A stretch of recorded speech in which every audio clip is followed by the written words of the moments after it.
لیکن دوستان ذکر ایک بات اور ہے کہ کیا اتنی سچی اور سچی کتاب جو ہمارے پاس موجود ہے،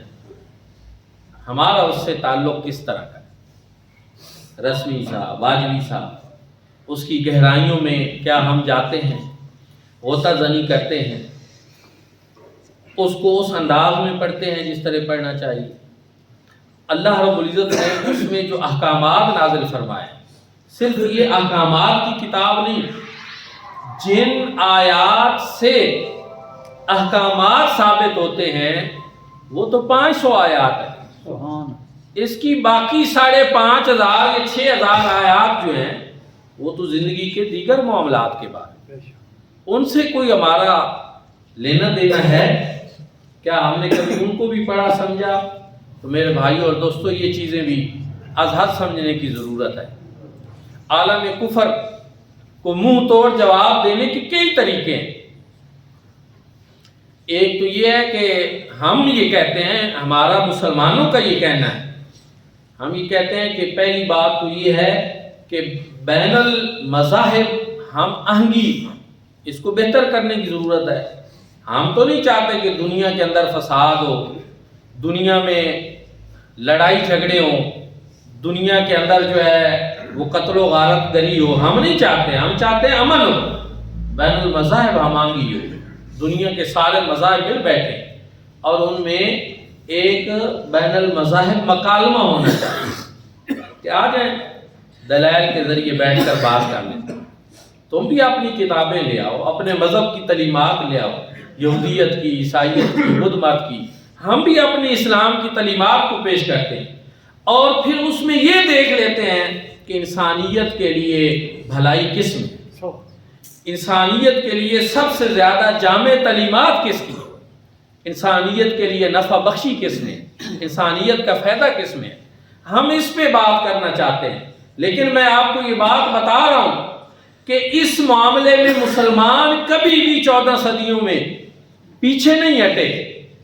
یہ ہمیشہ دوسرے مذاہب کے لوگ جو ہیں وہ اس معاملے میں ہم سے دور بھاگتے،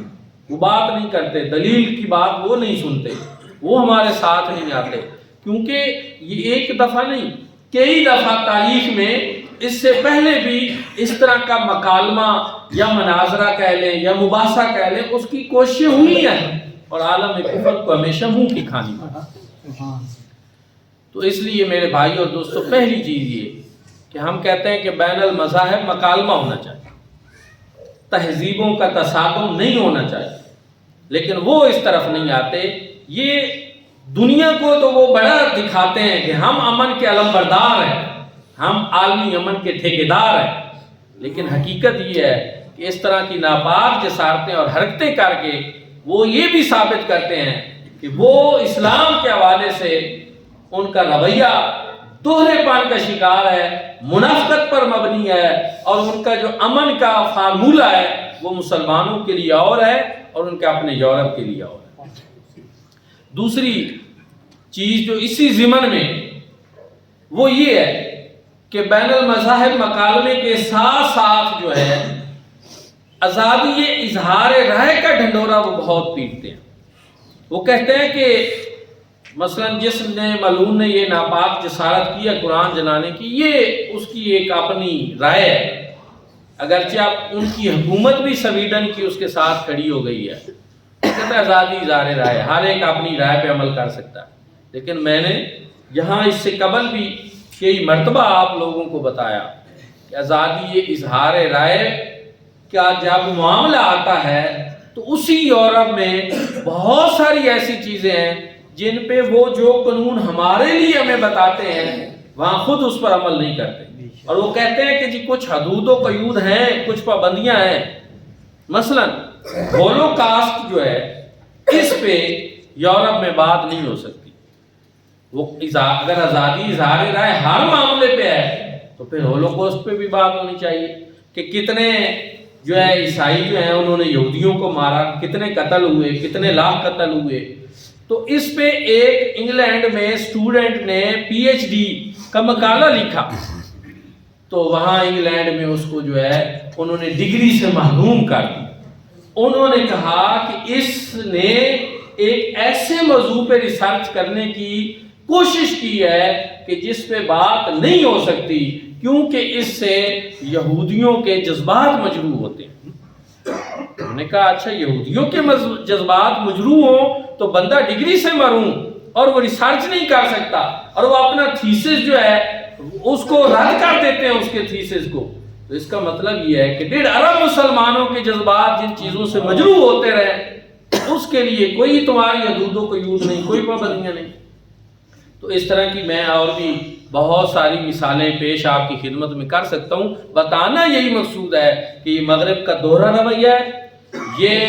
یورپ کا مسلمانوں کے ساتھ تعصب پر مبنی رویہ ہے، اور اس وجہ سے یہ نہیں ہے کہ یہ کوئی محض ملا اور انگریز کی جنگ ہے۔ دوستان ذوالفقار، یہ ظلم ہے۔ ظلم کی تعریف ہی یہی ہے کہ وضع شے فی غیر محلہ، کہ کسی چیز کو اس کی اصل جگہ سے ہٹا کر رکھ دینا، اسی کو ظلم کہتے ہیں۔ کہ جب آزادی اظہار رائے کے سلسلہ میں وہاں کی کچھ چیزیں ڈسکس کی جائیں تو وہ کہتے ہیں نہ کی جائیں، یہ آزادی اظہار رائے کے دائرے میں نہیں آتی، جذبات مجروح ہوتے ہیں۔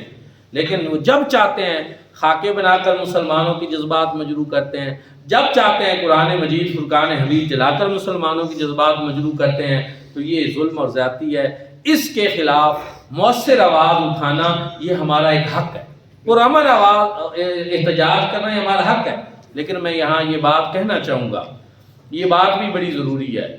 کہ خاکے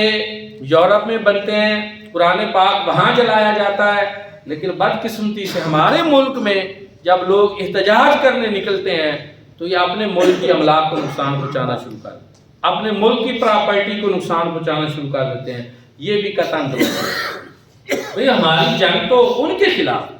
کام انہوں نے غلط کیا ہے۔ یہ تو کوئی مزدور ہوگا، کوئی ہمارا مسلمان بھائی ہوگا جس کی یہ دکان ہوگی، قطعاً یہ چیزیں درست نہیں ہیں۔ یہ چیزیں ہمیں لازمی پیش نظر رکھنی چاہیے کہ جب بھی ہم اس طرح کا کوئی احتجاج کریں تو اس میں اپنے ملک کی املاک کو نقصان نہ پہنچائیں، اپنے ملک کے لوگ جو ہیں ان کے خلاف ہمارا یہ احتجاج نہیں ہونا چاہیے، بلکہ یہ جن کے خلاف ہے انہی کو یہ پیغام جانا چاہیے۔ تو یہ ایک چیز اس میں سمجھنا ضروری ہے۔ آخری بات یہ ہے کہ ان کو تکلیف قرآن پاک سے انہوں نے اس کو جلایا ہے، تو آپ بھی ان کو تکلیف پہنچا سکتے ہیں۔ قرآن پاک کو زیادہ پڑھیں، قرآن پاک کے اوپر زیادہ بات کریں، قرآن پاک کے حوالے سے عظمت قرآن سیمینارز منعقد کریں، عظمت قرآن کانفرنس منعقد کریں۔ آپ یہ عہد کریں کہ میں اپنے بیٹے کو حافظ قرآن بناؤں گا، آپ یہ عہد کریں کہ میں قرآن پاک پہ خود عمل کروں گا۔ جب ان کو یہ پتہ چلے گا کہ ہم نے تو یہ ناپاک جسارت کی تھی کہ مسلمانوں کے جذبات مجروح ہوں، قرآن سے ان کا تعلق ٹوٹ جائے، لیکن رد عمل میں انہوں نے تو قرآن کو سینے سے لگا لیا، قرآن سے انہوں نے پیار کیا ہے، قرآن پاک میں انہوں نے پڑھا ہے، قرآن کو سمجھا ہے، یہ قرآن سے اور جڑ گئے ہیں، تو پھر ان کو اور زیادہ تکلیف ہو۔ یہ کرنے کے کام ہے۔ لیکن ہمارا بھی عجیب معاملہ ہے کہ وہ کہتے ہیں کہ مسجد میں ایک بندے نے اذان دی تو نماز پڑھنے کوئی نہیں آیا تھا، پھر اسی بندے نے دوبارہ جب اذان دے دی نا تو 10 بندے اس سے لڑائی کرنے آ گئے کہ ابھی اذان ہوئی ہے تم دوبارہ دے رہے ہو۔ یہ رویہ ہمارا بھی ہے کہ جب تک کوئی غیر مسلم قوتیں قرآن مجید فرقان حمید کی بے حرمتی نہ کریں، یا حضور صلی اللہ علیہ وسلم کی نعوذ باللہ بے حرمتی نہ کریں، تو نہ ہمیں سیرت یاد آتی ہے، نہ ہمیں قرآن یاد آتا ہے، نہ ہمیں وہ چیزیں یاد آتی ہیں، لیکن پھر رد عمل میں ہم ان کے کر رہے ہوتے ہیں۔ کاش کہ آج کا مسلمان رد عمل والا مسلمان نہ بنے، بلکہ قرآن کی محبت کو ہر وقت ہم اپنے دل میں رکھیں، حضور نبی کریم صلی اللہ علیہ وسلم سے ہر وقت پیار کریں اور ہر وقت ان کی تعلیمات پہ عمل پیرا ہوں، تو یہ ہمارے لیے زیادہ ضروری ہے۔ اور یہی ہماری اپیل ہے کہ وہ مدارس دینیہ جہاں قرآن مجید فرقان حمید کی تعلیم دی جا رہی ہے، آپ ان کی بھرپور سرپرستی کریں، ان سے تعاون بڑھائیں اور بتائیں یورپ کو کہ تم یہ چاہتے ہو کہ قرآن کی تعلیم بند ہو جائے، ہم بند نہیں ہونے دیں گے، ہم اس کے لیے اہتمام کریں گے، انتظام کریں گے۔ جب اسی طرح وہ ٹیری جونز نے 2015 میں غالباً یہ واقعہ انجام دیا تھا ملعون نے فلوریڈا کے چرچ میں قرآن پاک جلایا تھا تو ہمارے مرشد گرامی حضرت پیر محمد امین الاسرار شاہ صاحب مدد العالی نے انہوں نے یہ اعلان کیا تھا کہ ہم اسی امریکہ میں ایک چرچ خریدیں گے، اس کو مسجد میں تبدیل کریں گے اور وہاں پہ قرآن پاک کی تعلیم دیں گے۔ اور پھر صرف یہ نہیں کہ انہوں نے یہ اعلان کیا تھا، انہوں نے اپنے اس اعلان کو عملی جامہ بھی پہنایا